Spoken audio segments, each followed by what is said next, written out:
Sasa kuna siku yule dogo unamwita nani yule IT nani wa Palace wa next level pale. Kwa akawa ameacha PC.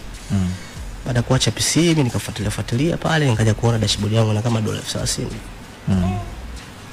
Kama $30,000 nikaangalia ngasema bro ana mimi siingizi pesa. Sasa hizi nini? Ina maana kweli hata kama aba hana moyo kunisaidia si ndio? Ameshinda kunipangia hata sehemu ya $100,000 mimi nilale. Mimi nalala chini afu digital za $30,000 kweli.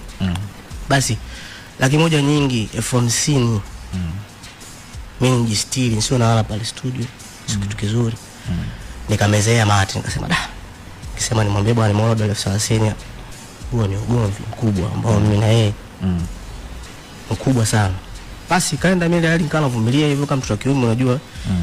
Tunajishi kwa imani kwamba labda bro siko atanionea huruma, atanisaidia. Unaelewa?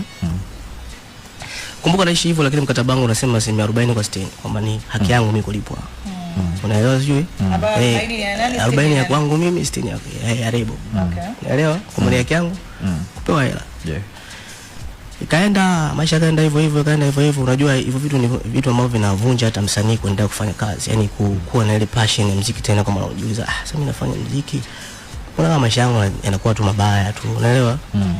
Kaenda ngana vumilia lakini mwisho siku sasa bibi mkubwa wangu aliuma sana kiasi kwamba ilikuwa inahitajika $2,000,000. Inahitajika $2,000,000 mimi hata benki $200,000 zina. Unaelewa? Sijui natolea wapi. Sasa nikimwambia bro itakuwaje? Lakini nasema ngoja nikaze kama mtoto kiume niweze kumwambia plaza. Labda atanisaidia. Nikamwambia bro naomba tuongee. Niambie ngambona mama anaumwa sana. Kwa hiyo inahitajika kama $2,000,000 naomba nisaidie bro. Niweze kumsaidia mama. Mimi sina hela mdogo wangu. Hela sina. Napo nyumbani wanapiga simu wanaambia bwana sisi tushachanga tuna $200,000. Wewe ukijitahidi hata $1,800,000 $800,000 sawa. Itakuwa sawa. Itakuwa sawa. Na familia zetu hizo kimaskini bro. Ukishakuwa msanii ukiwaambia sina hawezi kukuelewa hata kidogo. Ni kweli kabisa. Unaelewa? Na ukiangalia pesa zetu mtandaoni wanasema wana bilioni, $800,000 magari wanayopost. Kwa mzazi vile vitu anafanyaje? Anaona na anaamini. Kwa hiyo sasa mwisho siku ukimwambia na hela afu ndio ile amekuja kusema mimi nina bilioni. Anasema sasa kama huyu anakaa naye ana bilioni. Mwaneno utakuwa na bei gani? Unaelewa hivyo?